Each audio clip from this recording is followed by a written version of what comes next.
பிரியமானவர்களே, இந்த நாளிலும் இந்த குடும்ப ஆசீர்வாத ஜெப நேரத்தில் உங்கள் குடும்பத்தோடு சேர்ந்து ஜெபிப்பது எனக்கு அதிக சந்தோஷம். நீங்கள் தவறாமல் குடும்ப ஜெபம் பண்ணுறீங்களா? தவறாமல் செய்யணும், குடும்பமாக ஜெபிக்கணும். வாரத்தில் ஒரு நாள் தான் நான் உங்களோட சேர்ந்து ஜெபிக்க முடியும். சரியா? இந்த நாளில் கூட வசனத்தை தியானித்து உங்களோட சேர்ந்து உங்களுடைய குடும்பத்துக்காக நான் ஜெபிக்க போகிறேன். இயேசு அற்புதமானவர்ல 10,000களிலும் சிறந்தவர், நம்முடைய நேசர் அவர். அவரை துதித்து பாடினாலே ஒரு சந்தோஷம், உள்ளத்தில் கவலைகள் பாரெல்லாம் மறைஞ்சிருது. இந்த மாதத்தின் 3வது நாளில் நம்ம வந்திருக்கிறோம்.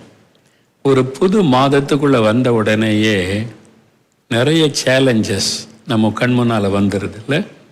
இந்த மாதத்தின் தேவைகள், வாடகை கொடுக்கணும், பேங்குக்கு பணம் கட்டணும், இஎம்ஐ கட்டணும், கரண்ட் பில்லு கட்டணும், மளிகை கடை காசு கட்டணும், நிறைய தேவைகள், பெரிய லிஸ்ட் இருக்குல்ல.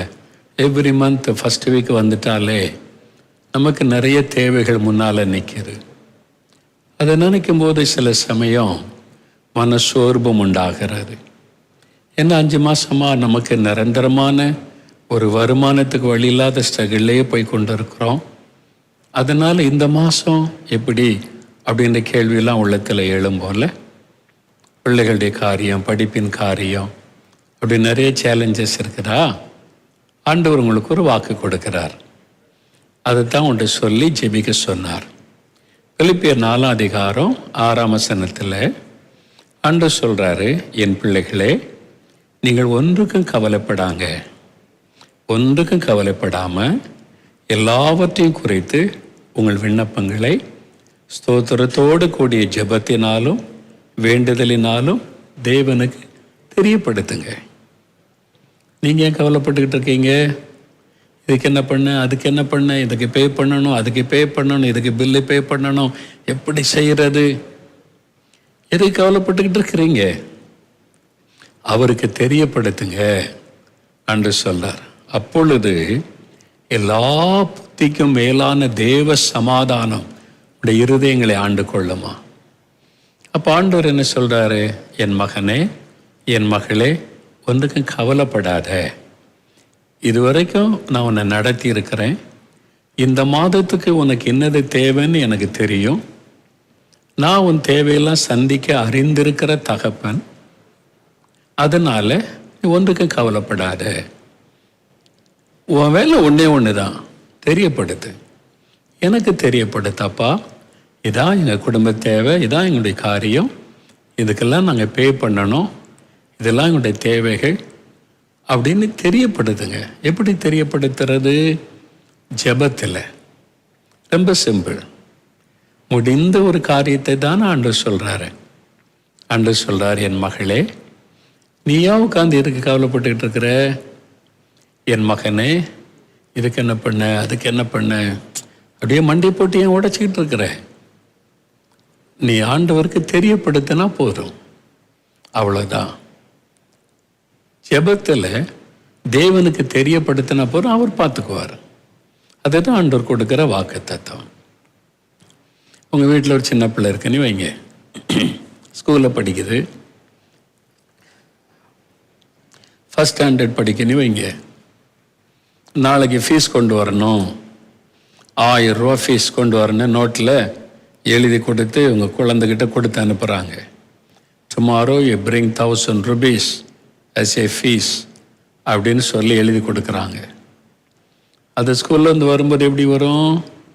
அப்படியே கவலையா, சோகமா, 1000 ரூபாய்க்கு எங்கே போவேன், 1000 ரூபாய்க்கு எங்கே போவேன், 1000 ரூபாய்க்கு எங்கே போவேன், அப்படி வருமா? ரொம்ப ஜாலியாக வரும், சந்தோஷமாக வரும். வந்தவுடனே, டேடி நாளைக்கு 1000 ரூபா கொண்டு போகணும், பார்த்தீங்களா எழுதி அனுப்பியிருக்கிறாங்க அப்படிங்கும். அது கவலைப்படுமா? 1000 ரூபா இருந்தது அவ்வளோ குட்டி பிள்ளைக்கு பெரிய விஷயம். அந்த கவலைப்படுமா? கவலைப்படாது. ஏன்? எனக்கு எங்கள் அப்பா இருக்காங்க, எங்கள் அப்பா இருக்கிறாங்கல்ல, அவங்க பார்த்துக்குவாங்க. அதான் விசுவாசம். அந்த சின்ன குழந்தைக்கு இருக்கிற விசுவாசம். உங்களுக்கு உங்களுடைய தேவை பெருசாக இருக்கலாம். ஆனால் உங்களுடைய தகப்பன் இருக்கிறாரே, வானத்தையும் பூமி உண்டாக்கின சர்வ வல்லமை உள்ளவர், ஐஸ்வர்யமுள்ள தேவன். அவரால் அவங்களுடைய எல்லா தேவையும் சந்திக்க முடியும். இந்த மாதத்தின் அத்தனை தேவைகளை குறைவில்லாமல் சந்திக்க முடியும். பயப்படாதங்க. நீங்கள் முதல்ல கவலைப்படாதங்க. நீங்கள் கவலைப்பட்டால் என்ன செய்றீங்க தெரியுமா? ஆண்டவர் மேலே அவிசுவாசம் கொள்றீங்கன்னு அர்த்தம். உங்களை அறியாமலேயே அவிசுவாசத்தை வெளிப்படுத்துகிறீர்கள் அப்படின்னு அர்த்தம். ஒரு தேவை வந்துட்டு, பிரச்சனை வந்துட்டு, கவலை கவலை கவலை, என்ன பண்ண நீ கவலைப்படும் போது ஆண்டவரை சந்தேகப்படுறீங்க.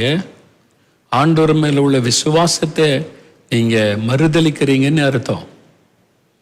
ஆனா கவலைப்படாம அதெல்லாம் ஆண்டவர் பார்த்துக்குவார் அப்படி சொல்லும்போது ஃபெய்த், விசுவாசம், அதைத்தான் ஆண்டவர் எதிர்பார்க்கிறார். முதல்ல நீ கவலைப்படாது. நீ கவலைப்படுறதுனால தேவையில்ல சந்திக்கப்பட்டுருமா? நீ கவலைப்படுறதுனால உன் பிரச்சனை எல்லாம் தீர்ந்துருமா? இந்த மாதத்தில் இவ்வளோ தேவை இருக்குது, நீ அதுக்கு வந்து யோசி கவலைப்படுறதுனால எல்லாம் தன்னால் பே பண்ணப்பட்டுருமா? இல்லை. இப்போ கவலைப்படாத. எனக்கு தெரியப்படுத்து, நான் இருக்கெல்லாம் உனக்கு தகப்பன், உனக்காக ஜீவனையே கொடுத்துருக்கிறேனே, அவனுக்கு உதவி செய்ய மாட்டேனா? ஆண்டவர் சொல்றார், எனக்கு தெரியப்படுது. அவ்வளோதான். ஜெபத்தில் தேவனுக்கு தெரியப்படுத்தணும். அப்போ என்ன பண்ணணும்? நீங்கள் ஒரு பேப்பர் எடுத்து இந்த மாத பட்ஜெட், இந்த மாதம் என்னென்ன நீங்கள் பே பண்ணணும், இஎம்ஐ பே பண்ணணும், மளிகை கடைக்கு இவ்வளோ காசு பே பண்ணணும், மில்க்குக்கு இவ்வளோ காசு பே பண்ணணும், கரண்ட்டுக்கு இவ்வளோ பே பண்ணணும், வாடகை இவ்வளோ பே பண்ணணும், பிள்ளைகளுக்கு படிப்புக்கு இவ்வளோ பே பண்ணணும், என்னென்ன தேவை உண்டோ அவ்வளோத்தையும் ஒரு லிஸ்ட் எடுங்க. எல்லாம் எழுதுங்க. வரிசையாக ஒரு லிஸ்ட் எடுத்து ஆண்டோடைய பாத்தில் ஃபேமிலியாக உட்காந்து, ஆண்டவரே, நாங்கள் உங்கள் பிள்ளைங்க, எங்கள் குடும்பம் உங்கள் குடும்பம், நீங்கள் தான் எங்கள் குடும்ப தலைவர், எங்களுக்காக உயிரையே கொடுத்துருக்குறீங்க, எல்லாத்தையும் தெரியப்படுத்த சொன்னீங்க, ஏதோ நாங்கள் தெரியப்படுத்துகிறோம். You have to pay all the bills oh lord. நீங்கள் தான் you have to meet all our needs. எங்கள் தேவையை நீங்கள் தான் சந்திக்கணும். நீங்கள் தானே தகப்பன், நீங்கள் பார்த்துக்குவீங்க, நாங்கள் விசுவாசிக்கிறோம் அப்படின்னு சொல்லி ஆண்டவருடைய பாத்தில் வச்சு நீங்கள் ஜெபிச்சு பாருங்களேன், என்ன நடக்குன்னு பாருங்கள். ஒன்றொன்னா ஆண்டவர் நிறைவேற்றி தருவார். நீங்கள் டிக் பண்ணிக்கிட்டே வருவீங்க. இது கொடுத்தாச்சு.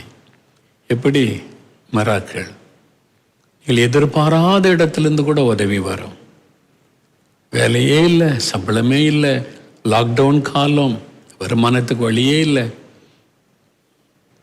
வனாந்தரத்தில் சாப்பாட்டுக்கு வழி இல்லாத காலத்தில் ஒரு காகத்தை ஆண்டவர் அனுப்பினாரே, உங்களுக்காக ஒரு காகத்தை அவர் ஆயத்தப்படுத்துவார். எந்த காகத்தை கொண்டு உங்கள் தேவை சந்திக்கணும்னு அவருக்கு தெரியும். நீங்கள் அவருக்கு தெரியப்படுத்துங்க, அவ்வளோதான். ரொம்ப சிம்பிள். இதைத்தான் நான் செய்கிறேன். எங்கள் ஊழியத்தில் செய்கிறோம், என்னுடைய தனிப்பட்ட காரியத்தில் செய்கிறேன். என்னுடைய ப்ரேயர் டைரியில் என்னென்ன தேவை ஆண்டவரே, இவ்வளோ தேவை, என்ன காரியம், அதாச்சும் உங்களுக்கு தெரியப்படுத்திட்டேன். நீங்கள் தான் தேவையெல்லாம் சந்திக்கணும், நீங்கள் பார்த்துப்பீங்க, நான் உங்களை விசுவாசிக்கிறேன். ஒன்றா தர டிக் பண்ணிக்கிட்டே இருப்பேன். ப்ரைஸ் எல்லான்னு எழுதிக்கிட்டே இருப்பேன். மாத கடைசியில் பார்த்தா எல்லாத்தையும் சந்திச்சிருப்பார். அற்புதமான தேவன். உங்களை வெட்கப்பட விட்டுருவாரா? பயப்படாருங்க. இன்றைக்கு இந்த முதல் வாரத்தில் இந்த மாதம் முழுதுக்கும் உங்களுக்கு நிறைய தேவை இருக்குது. எல்லாத்தையும் எழுதுங்க, லிஸ்ட் எடுங்க. ஆண்டோடைய பாத்தில் வச்சு, ஆண்டவரே, இதுக்காக நான் கவலைப்பட போகிறதில்ல, ஏன்னா எனக்காக கவலைப்பட நீங்கள் இருக்கிறீங்க. நாங்கள் உங்கள் குடும்பம், உங்கள் பிள்ளைங்க, உங்கள் ரத்தத்தினால எங்களை மீட்டு எடுத்துருக்கிறீங்க. உங்களை துதித்து பாடுவோம், ஜெபிப்போம், உங்களுக்குள்ளே நாங்கள் சந்தோஷமாக இருப்போம். அதுக்கு தான் எங்களை வச்சுருக்கிறீங்க. நீங்கள் சொல்கிறதுக்கெல்லாம் ஜெபம் பண்ணுவோம். ஆனால் இந்த தேவையெல்லாம் நீங்கள் தான் சந்திக்கணும். நீங்கள் தானே எங்களுக்கு பொறுப்பு அப்படின்னு உரிமையோடு சொல்லி பாருங்களேன். என்ன அற்புதம் நடக்குதுன்னு பாருங்க. எங்கள் ஊழியத்தில் கூட ஊழியம் பெரிய குடும்பம். இயேசுடைய ஊழிய குடும்பம் ரொம்ப பெருசு, 300 பேர் இருக்கிறோம். அப்போ தேவை பெருசு தானே, நிறைய தேவை இருக்குது. டிவி ஊழியம், பத்திரிக்கை ஊழியம், மிஷினரி ஊழியம், இல்லை கரண்ட் பில்லு கட்டணும், ஃபோன் பில்லு கட்டணும், நிறைய தேவை.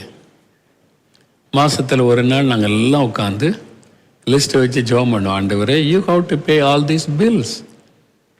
இது உங்கள் ஊழியம், நாங்கள் உங்கள் பிள்ளைங்க, நீங்கள் தான் தேவையை சந்திக்கணும். வாக்கு கொடுத்துருக்குறீங்க. ஒன்றா அவர் சந்தித்து மாத கடைசி வரும்போது பார்த்தீங்கன்னா ஒரு குறையும் இருக்காரு. உங்களுக்கு செய்வார், பயப்படாருங்க. தேவைகள் எத்தனை பெருசாக இருந்து அதை விட ஆண்டவுடைய ஐஸ்வர்யம் பெரிது. நீங்கள் விசுவாசித்து ஜெபம் பண்ணால் போதும். அதனால் ஒன்றுக்கு கவலைப்படாருங்க. இன்றைக்கி உங்களை பாதிக்கிற விஷயம் ஏதோ ஒன்று உங்களுடைய உள்ளத்தில் இருக்கலாம். எதிர்பாராத ஒரு செலவு, எதிர்பாராத ஒரு நஷ்டம், எதிர்பாராத ஒரு கஷ்டம். அதனால் நீங்கள் ரொம்ப பாதிக்கப்பட்டு தவிச்சுக்கிட்டு இருக்கலாம். உங்களுக்குள்ளேயே வச்சு கவலைப்படாதங்க. அதையும் ஆண்டவர்கிட்ட கொண்டு வாங்க.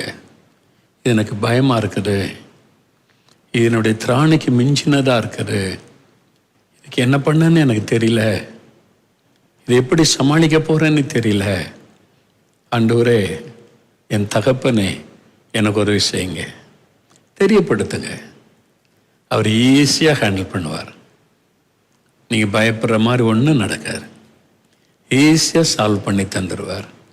பிறகு அதுக்கு பயப்படணும். அதனால தான் ஆண்டவர் சொல்லார், என் பிள்ளைகளே, ஒன்றுக்கும் கவலைப்படுங்க. இத்தனை மாதம் உங்களை தூக்கி சுமந்து பாதுகாத்து வந்தேன்ல, இந்த ஆகஸ்ட் மாதம் முழுதும் நான் இருக்கிறேன்ல, உங்களுக்கு கூடவே இருப்பேன், உங்களை நடத்துவேன், உங்களை போஷிப்பேன், உங்களை உடுத்து வைப்பேன், உங்கள் தேவையெல்லாம் சந்திப்பேன், உங்களை பாதுகாத்து கொள்ளுவேன். அவர் சொல்கிறார், கவலைப்படாதுங்க. இன்றைக்கி அவர் மேலே கவலையை வச்சிடணும். இந்த மாதம் இனி ஒரு நாள் நீங்கள் கவலைப்படக்கூடாது. இன்றைக்கோடு அவருடைய பாத்திரம் வச்சிடணும், வச்சு ஜெபம் பண்ணிடணும். ஜெபம் பண்ணி முடிச்சிட்டோன்னா அவ்வளோதான், அவர் பார்த்துக்குவார். ஜெபிக்கலாமா? இயேசுக்கிட்ட குடும்பமாக உட்காந்தப்பா, நாங்கள் உங்கள் குடும்பம், உங்கள் பிள்ளைங்க, உங்கள் பாத்தில் வந்திருக்கிறோம். நீங்கள் சொன்ன மாதிரி எல்லாத்தையும் உங்கள் பாத்தில் வச்சிடுறோம், நீங்கள் பார்த்துக்குங்க அப்படின்னு ஜெபம் பண்ணி முடிச்சிடலாமா? அற்புதம் நடக்கும் பாருங்கள். நாம் ஜெபிக்கலாம். முழங்கால் படியிடுங்க.